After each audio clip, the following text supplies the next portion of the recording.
Pineapple under the sea. Well,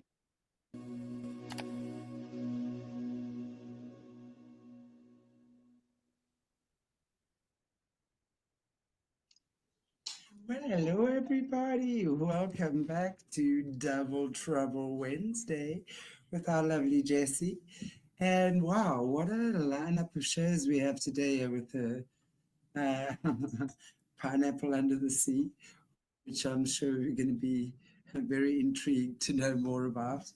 And then, of course, the Gladiator games for show 2 coming up. And that's also going to be on ARA. So again, it's now 1:30 and then at 3:30, 2 hours from now. And yes, but before I go ahead, actually a very sad announcement to make. You all remember little Patrick, yeah, our little Aracat that we voted for. Sadly, he crossed the Rainbow Bridge just over a week ago now. So I know his mom, Leanne, is a viewer on our show.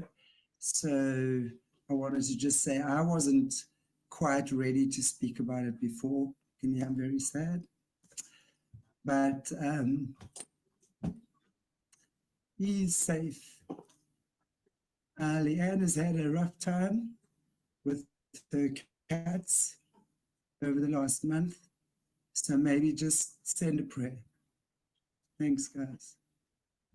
And here I am, sniveling, and you come onto the show. Right? Hello, Jess. Yeah. Yeah, that's always sad, but I know that, when I was younger, the Lord comforted me in some of those things by giving me a vision of seeing my little bunny.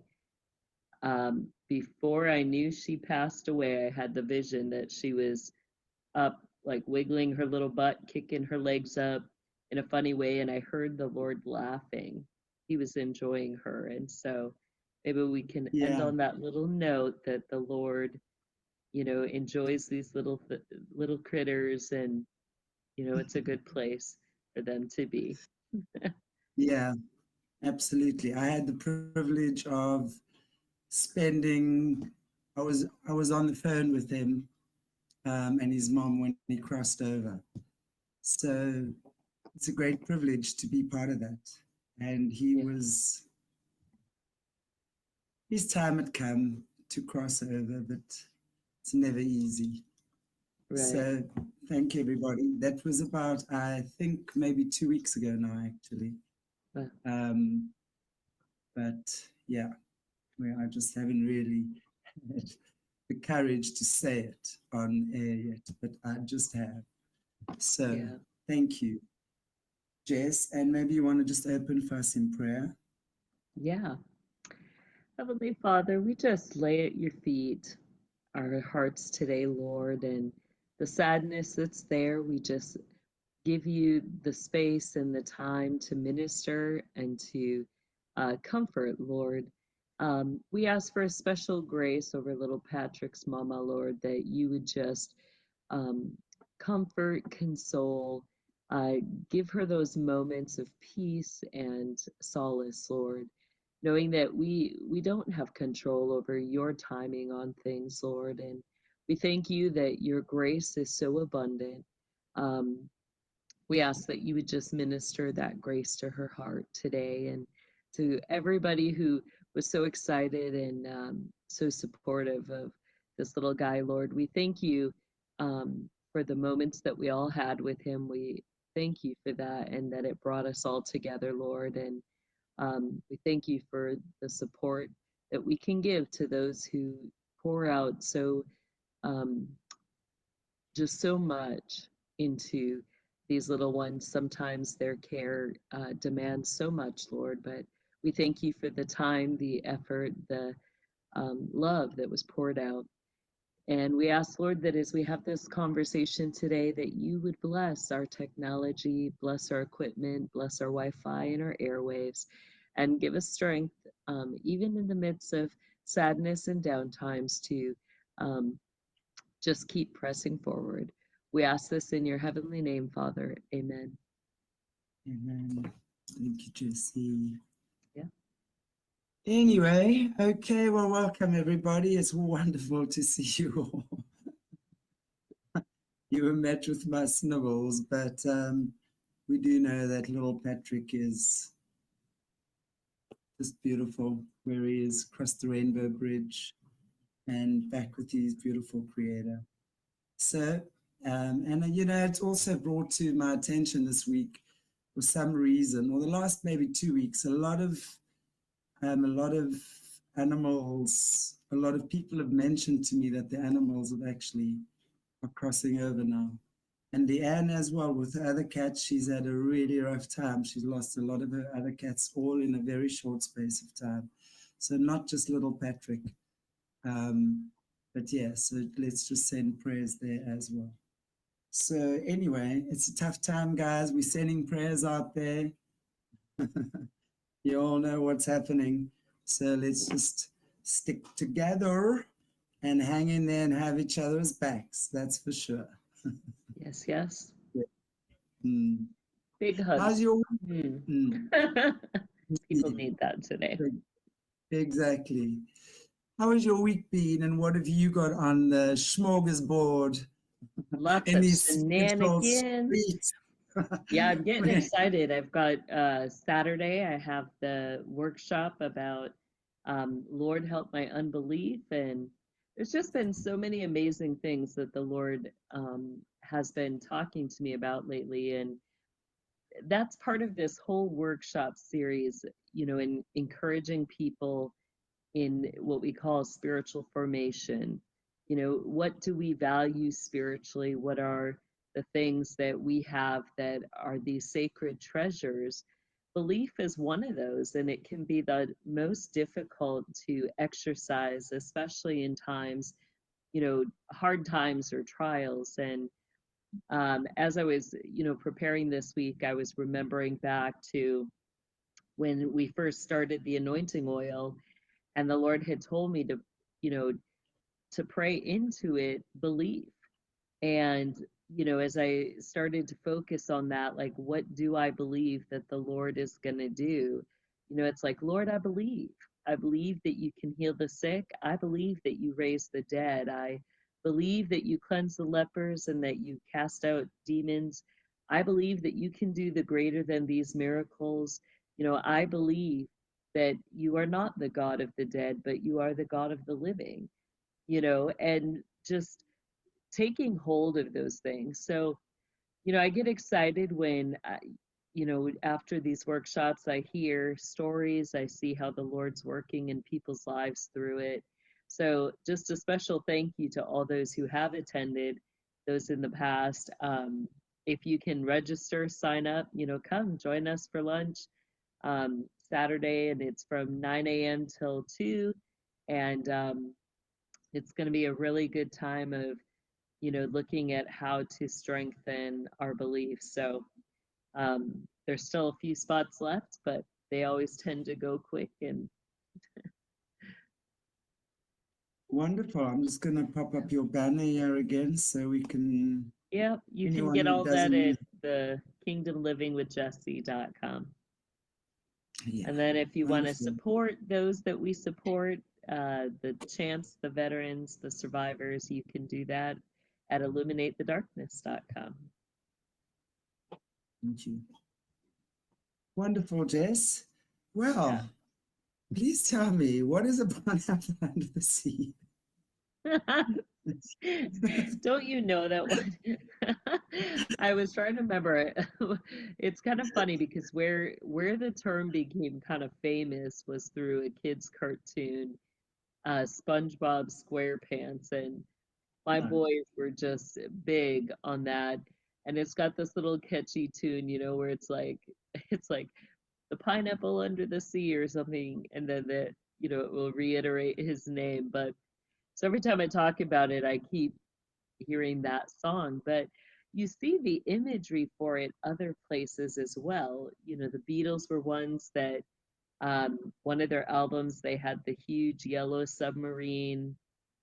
And then there is like a military group that are actually known as Pineapples Under the Sea too. So you get all this symbology that's used, and we know how the system likes to take all these symbols that we think are just normal things, and they use these to communicate in their secret language with one another. And based on your position, what you have to do for the system, you can have layered meanings to the same thing. So today, we're not talking about the special military group, even though they may be connected um, to what we're going to talk about. But we're going to talk about one of the meanings for pineapples under the sea. And, um, you know, last week we did a great decode two-part series on Epstein Island. And I talked about how there's things under that island.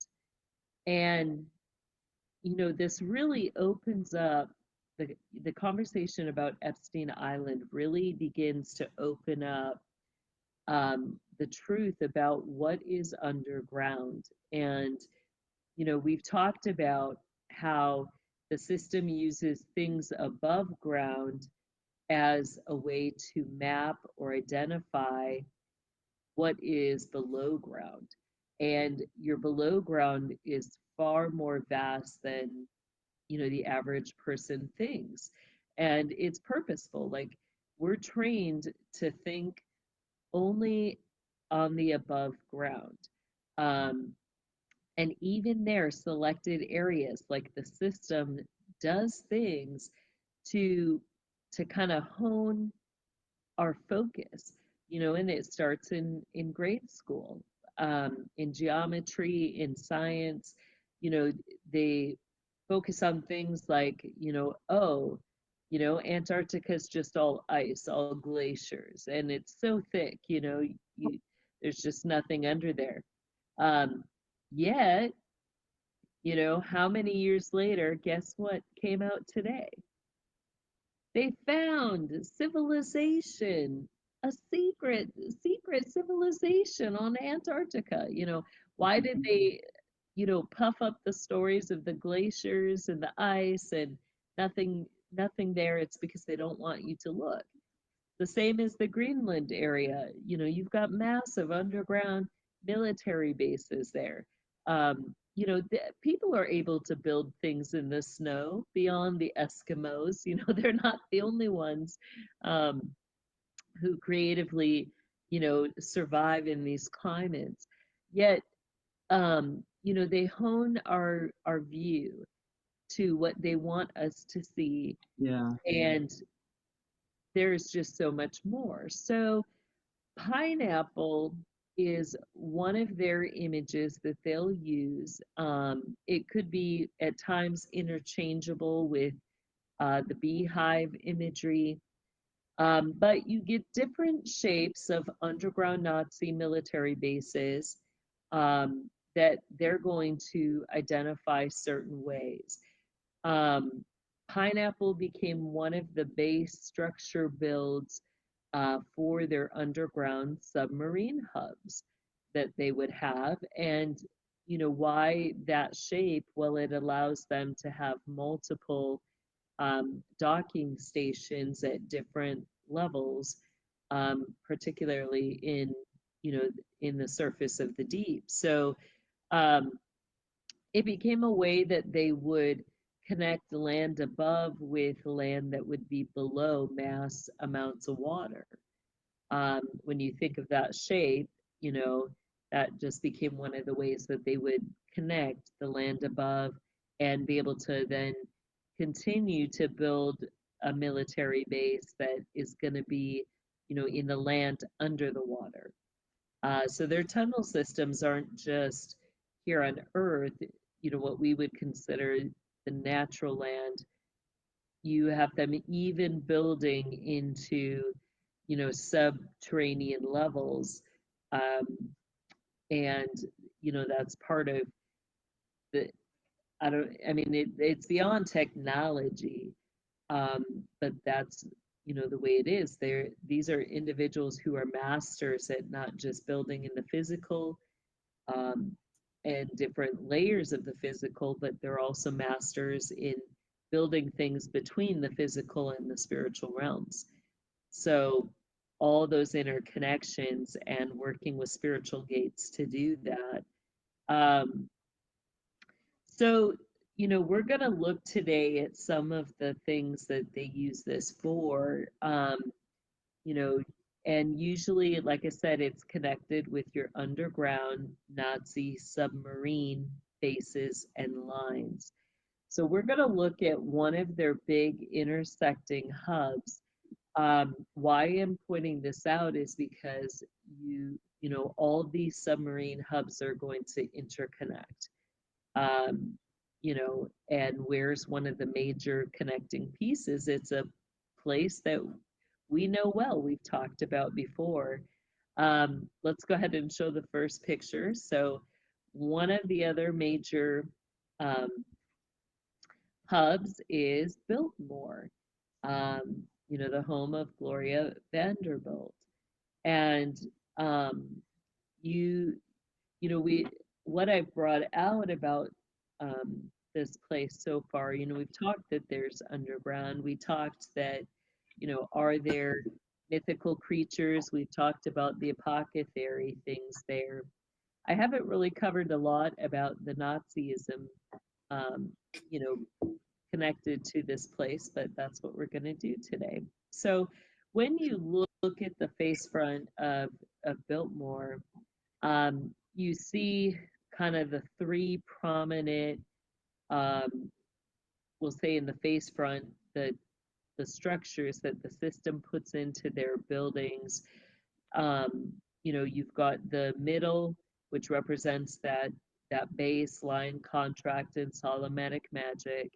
Then you have the two sides, which represent the ball and the Ashtaroth poles.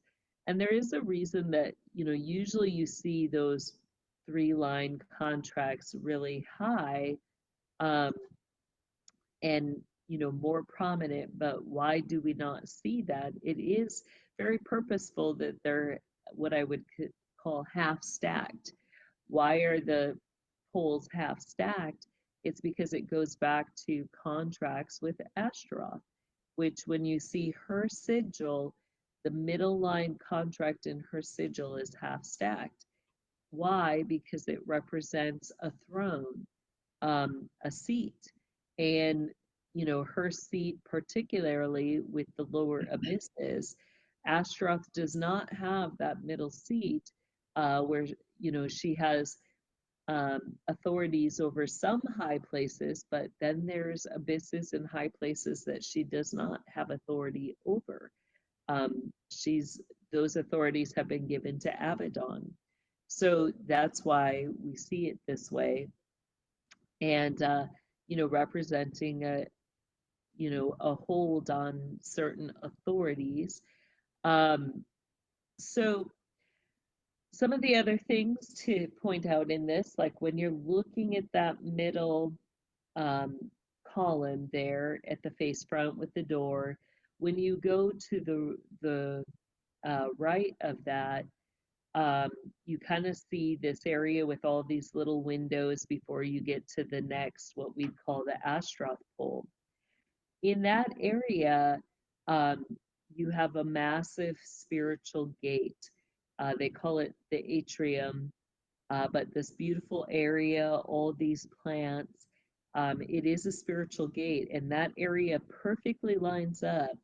If you were to turn the other direction, begin to walk through the grass and out over the field and up the big hill, you will find a portico up at the top of that hill with a statue of Diana that perfectly lines up with that spiritual gate.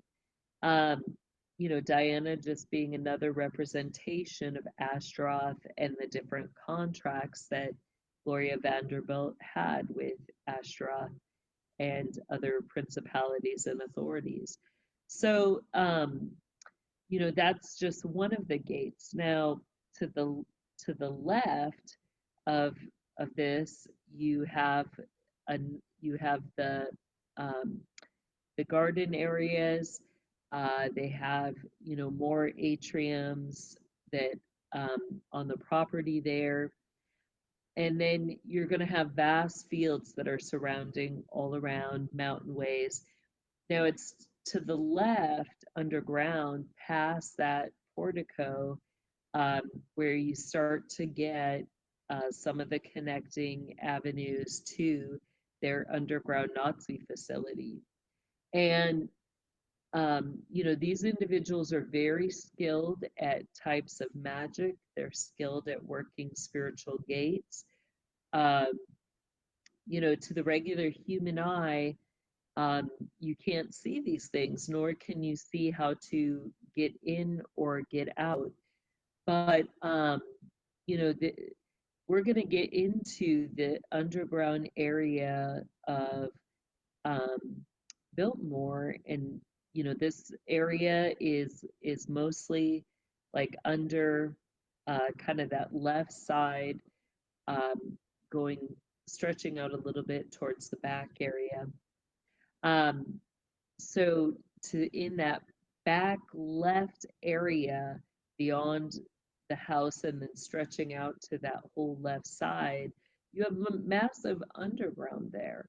Um, that underground connecting to um, an area, that they used to use for rituals. I don't know if they still do or not, but in this underground, in this basement, um, you have, what I put in my affidavits. You've got the pool that, looks like a boat cleaning launch. Um, but in the area where they have, next to that, you go through it first before you get to the pool area. They have like kind of workout areas, and then they've got um, what they call a bowling alley. Now, under that bowling alley originally was a bigger pool. And, there used to be direct access that they would do with that, but the bowling alley is just kind of a cover.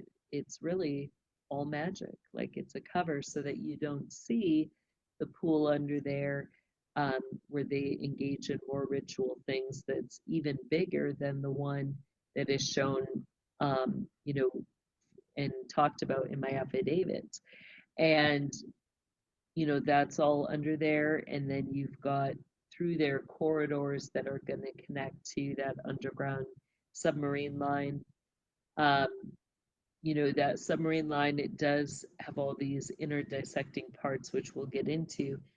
Um, but there's a massive base under there, and that's all going to extend even further past, the gardens, um, all of that just being above ground cover for, this massive underground submarine base that's under there. But go ahead to the next one. So that kind of gives I you a lay of the land. I just want to ask you, if you don't mind, just you were talking about a bigger pool under a bowling alley that I'm not sure if you said it used to be there or if it is still there where worse things happen. I mean, I don't know how much worse it can get than what we've heard, but can you maybe expand a bit on that?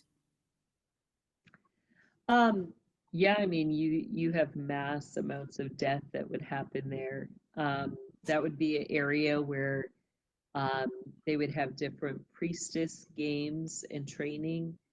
You would have like different types of, they'd always make it look like something good, things like polo water polo competitions, synchronized swimming lessons, things like that. So you're, when you're going, it's like all of a sudden you're entering um, into magical training, I guess would be the best way to put it.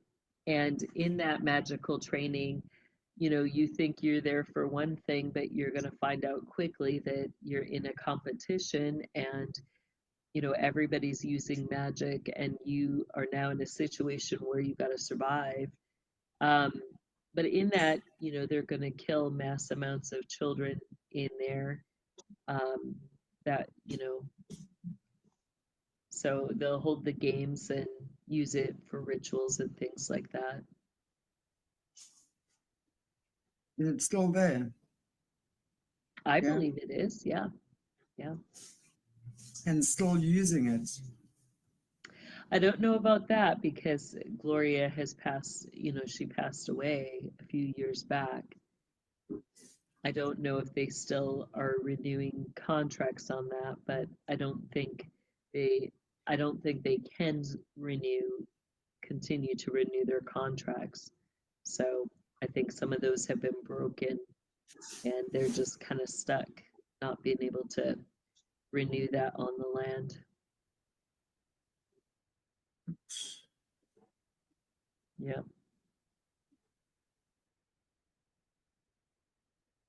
Okay, here's the next one. So as on that left side, there's stairwells that go down. As you go down, you come to a long hallway. That long hallway is going to lead to a room. So this is a room, and all these pictures that we're going to have are from what they call the Halloween room. So, it's a very large open space with just these painted walls. Um, and as you pass through this room, you go into another short hallway, and then that's gonna, lead to, you'll see the area that splits off where they've got, the supposed bowling alley. Then you've got this strip in the hallway that's all these changing rooms for the pool, which are, just glass window, doors, these little closets with glass window doors. And it's like, well, why would you have that as your changing room? Because everybody, you know, can see inside. But then you get into an area where you've got that pool that I've made known in the affidavits. So this is one part, and really, this is where their magic starts. That they want this is all part of the tour because they're collecting energy, but they can use anything in the upper levels of magic as a spiritual gate. And this is a room that is, they have built multiple spiritual gate accesses um, off of the walls in this room.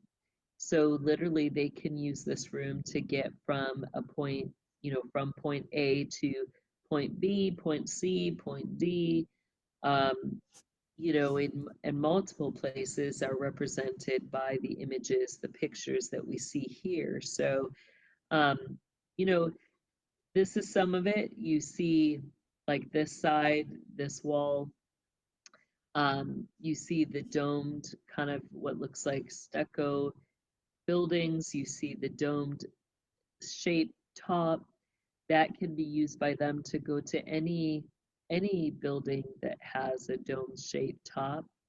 Um, it can also be used to go anywhere where they've got um, what are going to kind of be your priestess type, papaya type plants, um, homes, different things like that. So you see the darker, like, on the one side you see the white with the blue tops.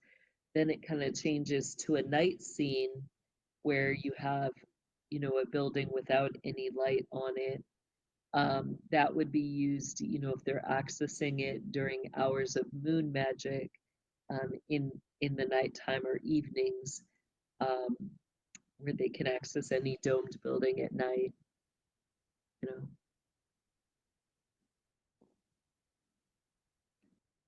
Go ahead to the next one. So this is still one of the walls. We'll see the bigger picture of it here in a minute, but you've got just these images of these 5 toy soldiers, um, older ones. Go ahead to the next one. It shows kind of further out. So there's the fullness of it, and you see, what kind of looks like Washington, D.C., old, you know, governmental type building with all the colonnades, the portico structures. You see pine trees in the background there, and then you see underground um, the 5 soldiers, and then you see them standing before a golden road. Um, that golden road, you've got several different places that have the brick roads like that. One of those being under the Pentagon, connecting to Emerald City. Under the Pentagon, then you also even have some of those gold brick roads under the ocean. So they can go anywhere with that. You also get, different things with the soldiers. They actually, um, we've talked about Gloria with her dolls and her different forms of divination with dolls. Toy soldiers was something also that she could use for divination, and, um, would connect spirits to different dolls or toys in order to, taunt um, children or hierarchy people. Um, you know, Sometimes they would even bury those toys with those that they had taken out, things like that. But you get a lot with that, and you know, underground warriors, they could use it for war if they wanted to as well. Some of that connected with, the programs as well, particularly with boys. Like for the girls, they had the baby doll program where if, or the Thumbelina programs where if activated, the girls would, you know, enter into an alter state where they wouldn't be able to speak, they wouldn't be able to move, um, and they would be abused. Well, this I think is the beginnings, for the boys with some of the MK Ultra, where you have the toy soldier programming, where all they can do is stand to attention and receive commands, and then do whatever they're commanded to do. So it would be a state that they could, an altered state they could put people into. So some of that imagery is connected to that. And areas where, um, you know, they're going to station um, those who have that altered state around some of those areas, uh, to provide protection. So when they're training, the children for different things, um, they don't know that this is necessarily what they're being trained for. At first there's kind of a, what would you call it, like a romanticism. You get to come, you get to see this cool room, you're there with a few other children, and you're all excited, you're looking around at all the pictures, the images, you have no idea of the depth of all this is. And all of a sudden, the veils are taken away, and you find yourself interfacing between the physical and the spiritual world, and doorways open up, and you're like, oh cool, let's go explore. And that's part of how they um, they get your attention. And um, at first they make it seem like you're going through all these fun adventures, and then you know you have good memories, and then next thing you know, the horrific traumas begin. and you find yourself in nightmares that you can't get out of. And that's part of, how they teach you to use the spiritual gates. You have to figure out how to, get back and how to get from point A to point B to point C or whatever. But, you're never safe no matter where you're at. All of these doorways are meant to lead to places where you're not safe.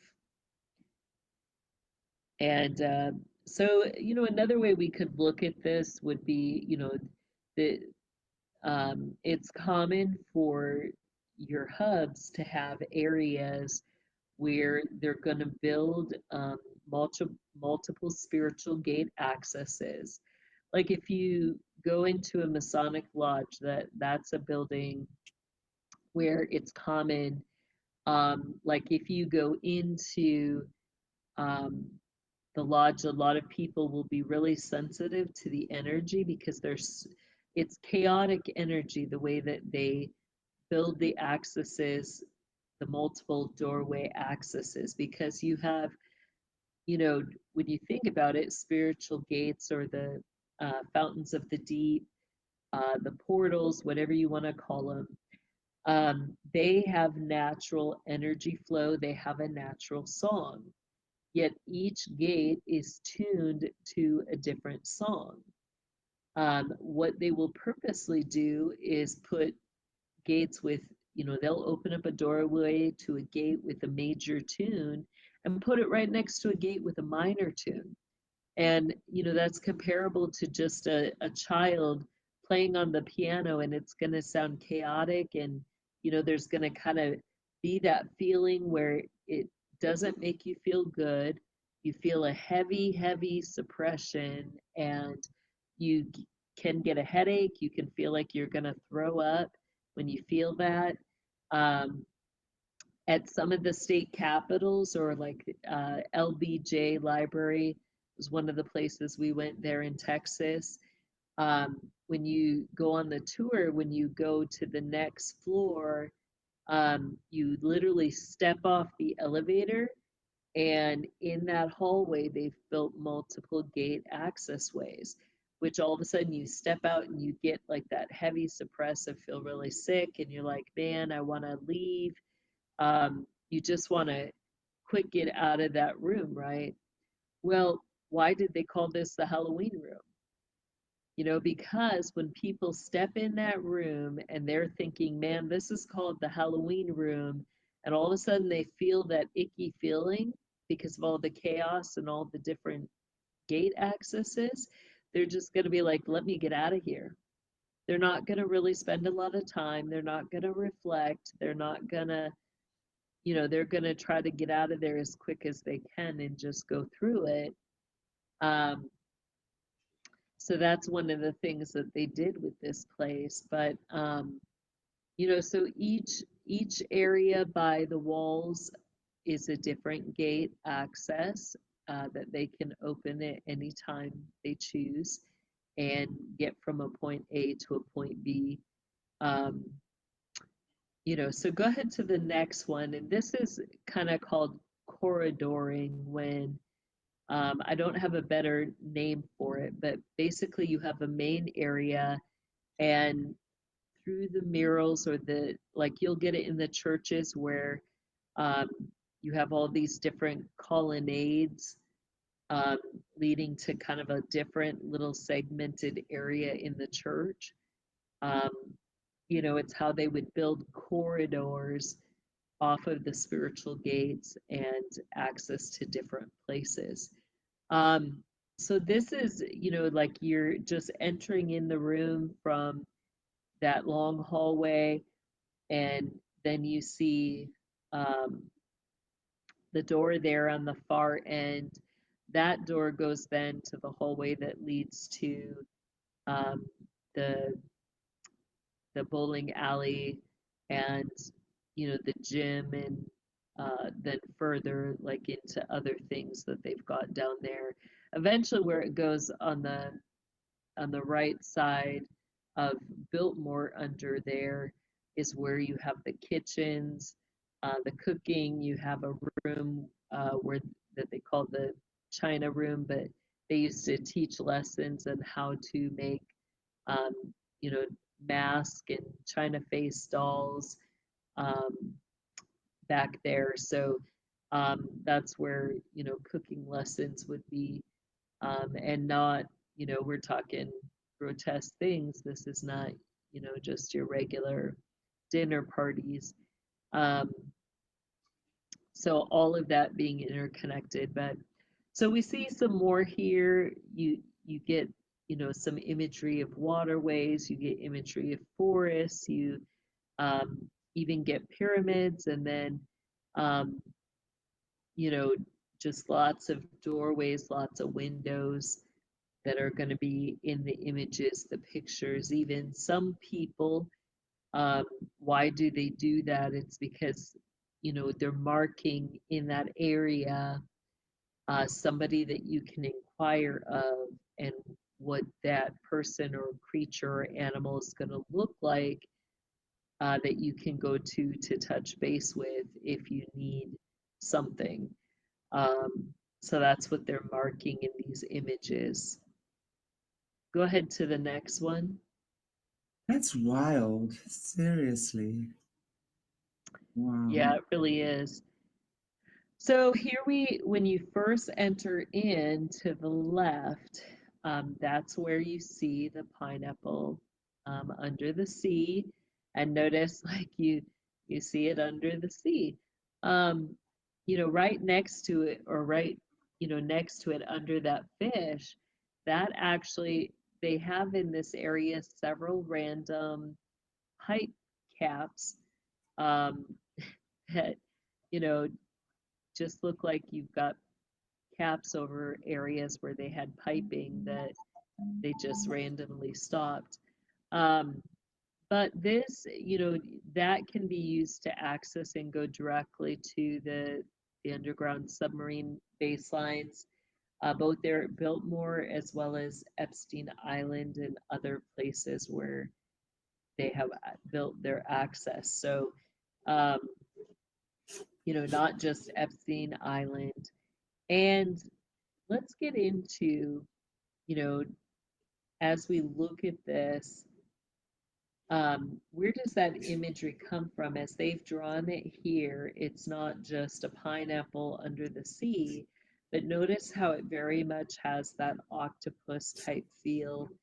That Yeah. octopus being one of the original symbols that were used within the system to represent the Priory of Zion, to represent those who had authorities over ports, waterways, um, certain connections with that.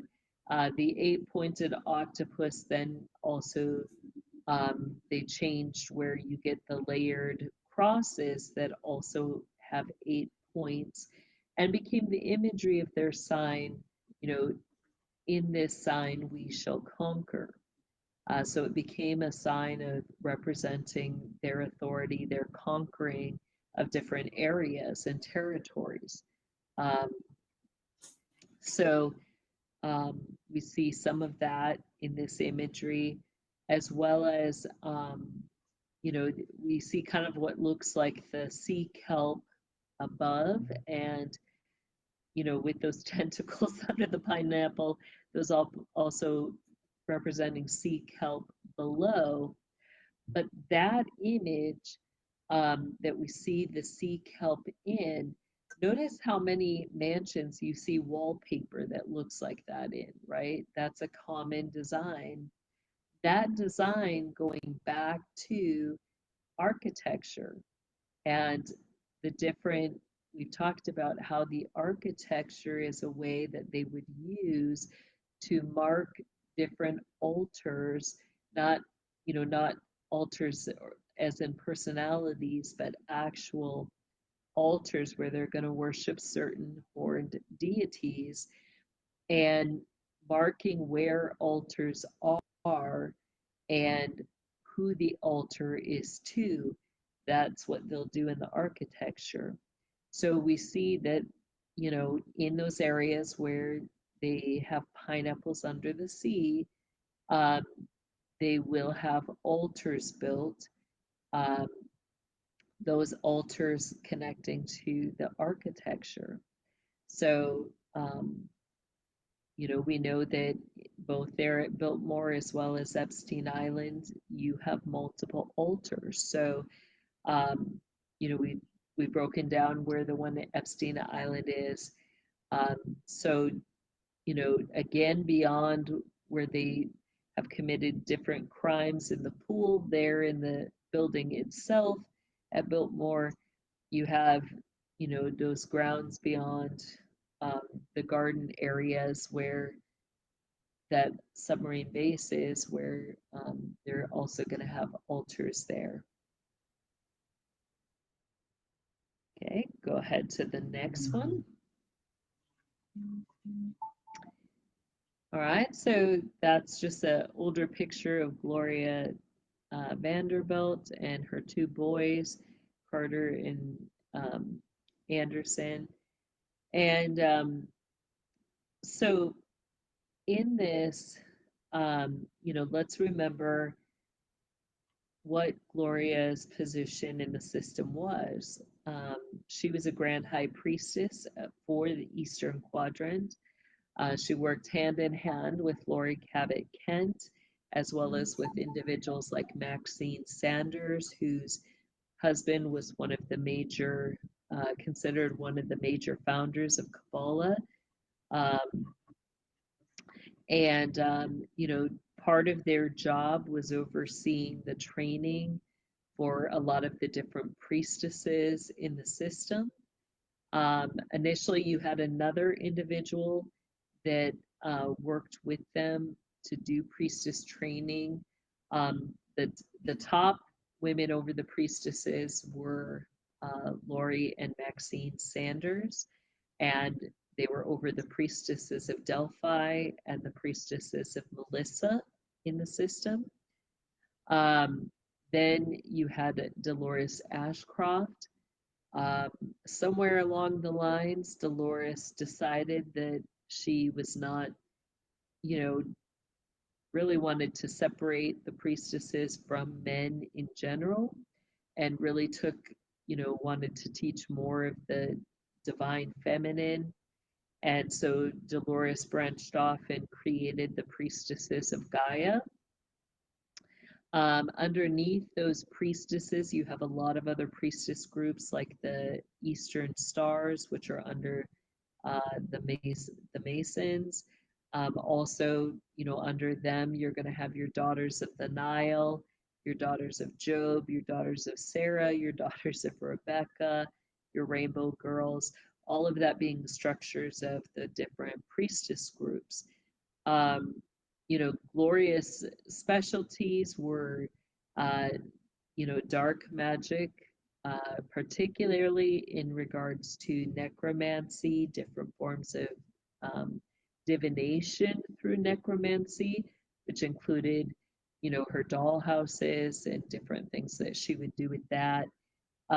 We've talked about with that, where, one of her specialties was taxidermy, and how she would use, pieces of people, including your hair, to create these little dolls that then she would use in her divination with her doll houses to control the high priests or priestesses that were underneath her. She would also use that as a way to curse them and to cause their death. She would send them scenes of their deaths. So you see different things with that. And, under that, I knew her, all of your Grand High Priestesses were under the Mothers of Darkness, and indirectly under the main Nazi that I've named, the Michael Karkok, the Ukrainian Legion of Defense leader for Adolf Hitler. The Grand High Priestesses, part of their job is to work with the Grand High Priests in their areas to coordinate rituals, events, and ceremonies that may be occurring within the system. So that's where you get, you know, her expression as a socialite, having lots of parties. Even when you go to Biltmore now or other places that they have, you see that, um, you know, that they've basically built it as a place where a lot of people are going to come. They've got a hotel there on the property. They have all these farms. They raise their own sheep.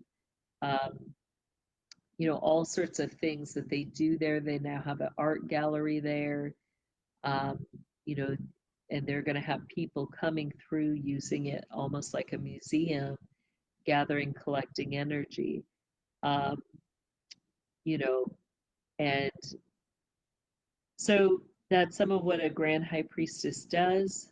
You can find my affidavit about some of the things that I witnessed there at Biltmore on timothycharleshomeseth.com. I speak about the ritual I witnessed in the pool room area where I witnessed Elon Musk as a child go through certain rituals um, led by several priests, one of those being Timothy M. Dolan, who performed that ritual there in the pool. And that included, you know, rape, torture, cannibalism. So, you know, as we get further into this, you know, they're going to use signs, symbols to indicate, you know, their secret Nazi knowledge. And that knowledge is meant to communicate locations of vast tunnel systems, locations of underground Nazi military bases, and locations of underground Nazi submarine lines. Go ahead to the next one. You know, those lines extending, so those are some of the Nazi underground bases. Just an image that you have of one. This one is kind of similar to one of the breakout areas there at Biltmore, but you'll have like literally where it's built, you know, where they've got kind of what just looks like these long, big waterways where, you know, they'll dock the submarines and then they can use those submarine lines. Go ahead to the next one. So you'll see in the next one, you know, that's just some that are publicly put out, mapped out, but those aren't even, you know, your biggest ones. You know, you've got, like here, they kind of have the whole middle of your United States blanked out, but literally, you know, one of the largest submarine lines goes all the way from California, all the way, you know, underneath Texas and across through Florida areas. You've got part of this branch that goes all the way up to the Chicago, Illinois area. Another part of that branch goes all the way up towards the Maryland area where you have Carderock Naval Warfare Center. You know, so just massive underground waterways that they have access to. Also, you know, with the branch that goes up towards the Chicago area, you have access under the Great Lakes there, and then also interconnecting with the underground dumb military base that's in Lake Huron between the United States and Canada. So pretty massive. Let's go to one more further. We just have some, you know, imagery. I wanted to bring out again, you know, when we talked about Epstein Island, we talked about, you know, that there's vast things underground. In that, you know, there's entryways into those submarine lines underground. They don't even need the flight logs, Chanti, because that's probably not even the main way these people come in. So I think those, you know, Right. although there may be vast names in those books, I don't think that's the main way that they documented people coming in and out. Do you think then, and I'm sorry, I'm just going to take this out while we're on that topic, because I've often thought about that, especially in the beginning. I remember when I was still interviewing David Zublik, and that was, I'm going back maybe 3-4 years now. Mm-hmm. And he actually was the first one who told me about the underground islands, like with Biden and Branson and all of that. And apparently Branson is really nasty. But it was interesting to me then, because it's like, okay, so why is everyone, and that was the stage the Epstein flight logs were just like, everyone was super excited about. I'm like, they didn't get there with flights. They would have definitely found underground ways, because it was then understood that part of the trafficking of the children was with the submarines, right? Yeah. So if they're going to traffic kids with the submarines, do you really, really think that the big hobnobs going there are going to put their names on a flight log? So do you think that's a diversion? Do you think those people that were actually... Well, it's all of those that, it's like you get the face front people. We've talked about that, like how a lot of times your Hollywood stars, those are going to be face front people. Your presidents, they're going to be face front people. They're not the people with the real power or authority.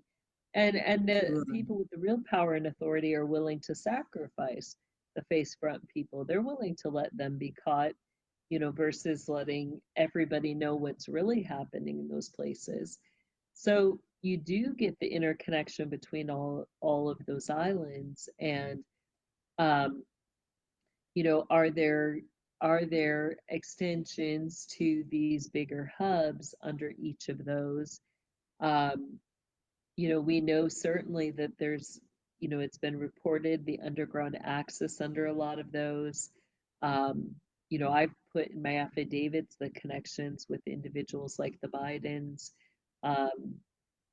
all of those elite people that we would assume their names are in there. We know they've been in those places. We know they've been to Epstein Island because they're brotherhood. They're, connected to the sovereign military order. They're going to attend rituals 4 times a year, and those rituals are going to be on a rotation. So, somewhere in there, they've been there more than once. Whether they did it as a vacation too, really not a vacation. They do it to participate in the games. But yeah, I think it's limited. And are there videos of things? Absolutely.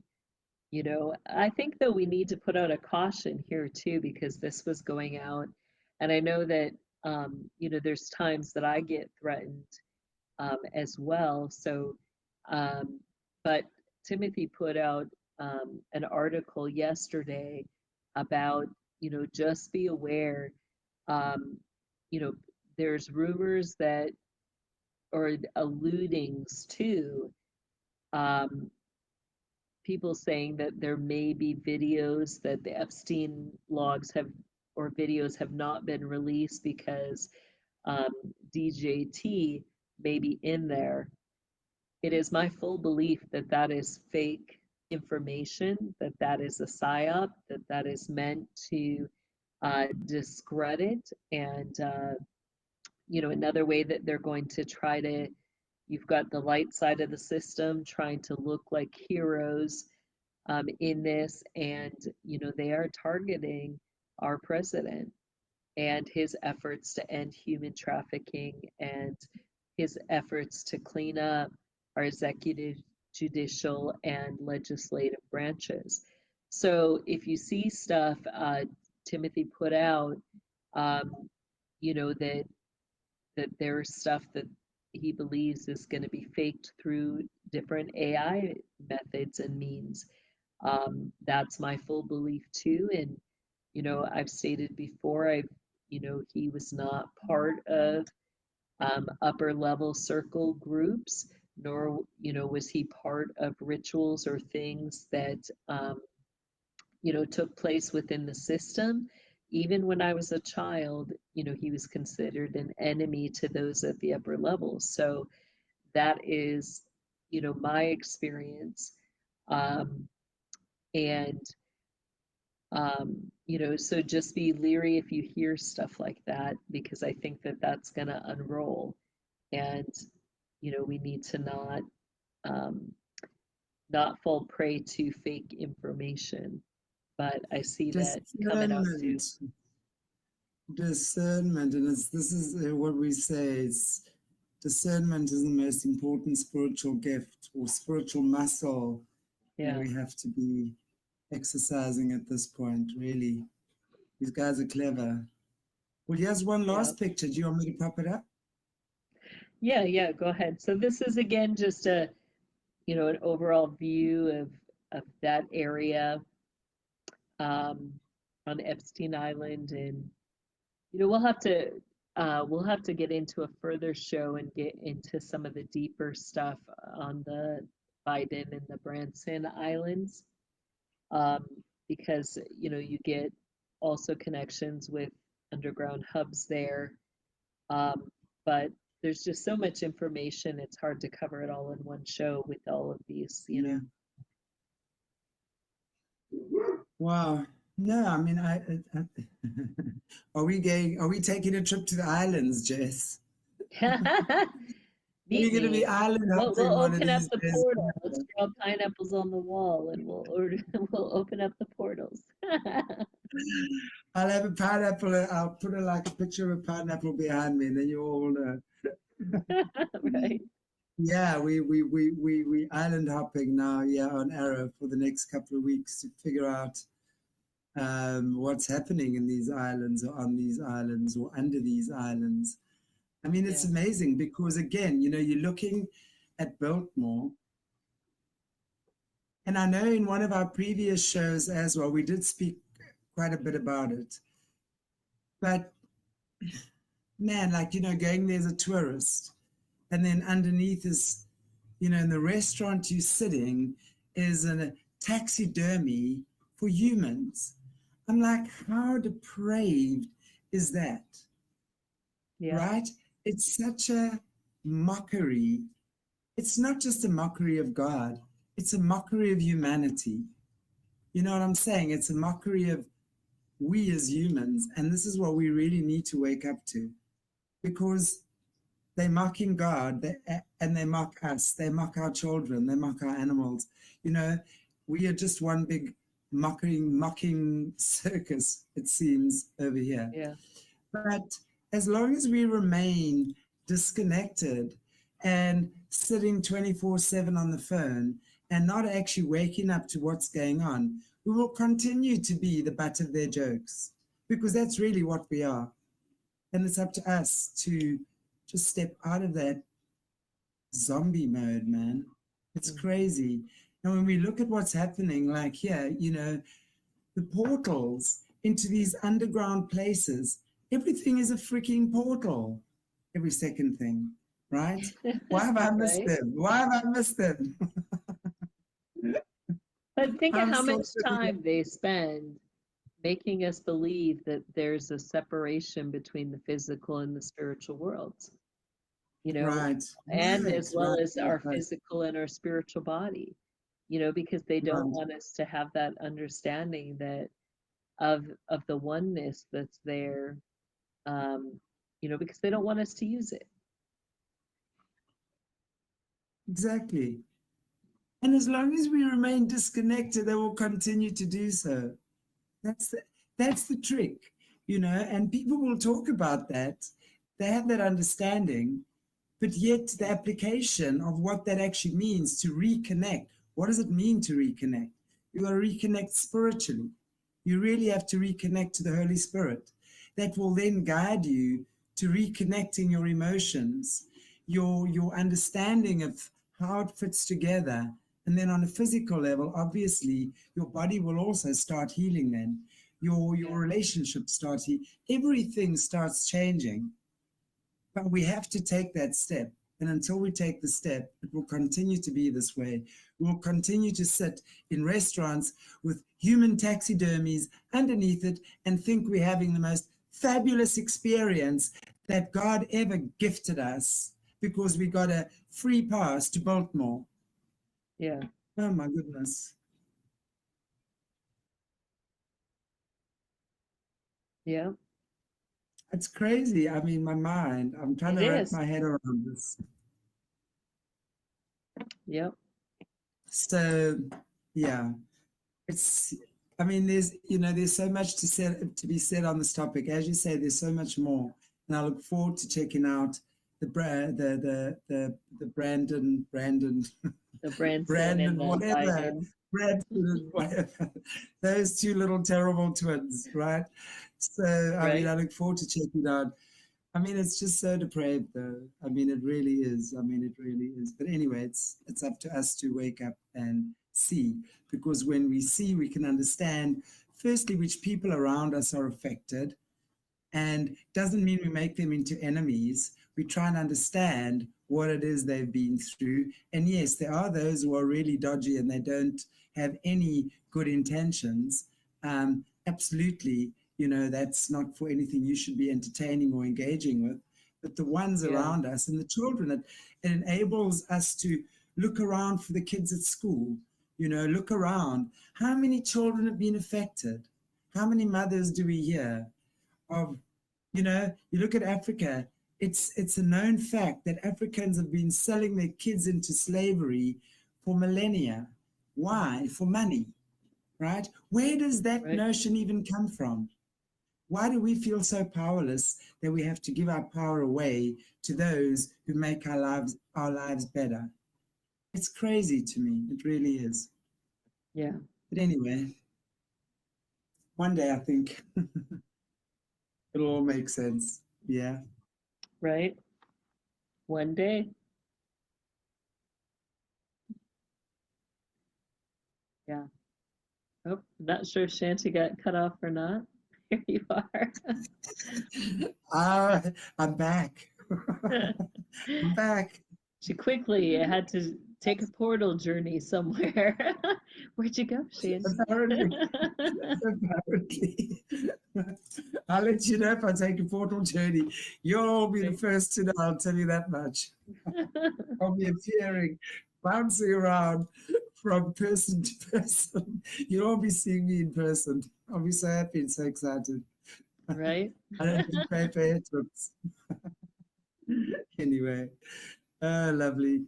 Okay, Jess, I think, thank you so much. I think, that'll be us for this show then. And we will see you in just less than an hour again back on Aquarius Rising Africa.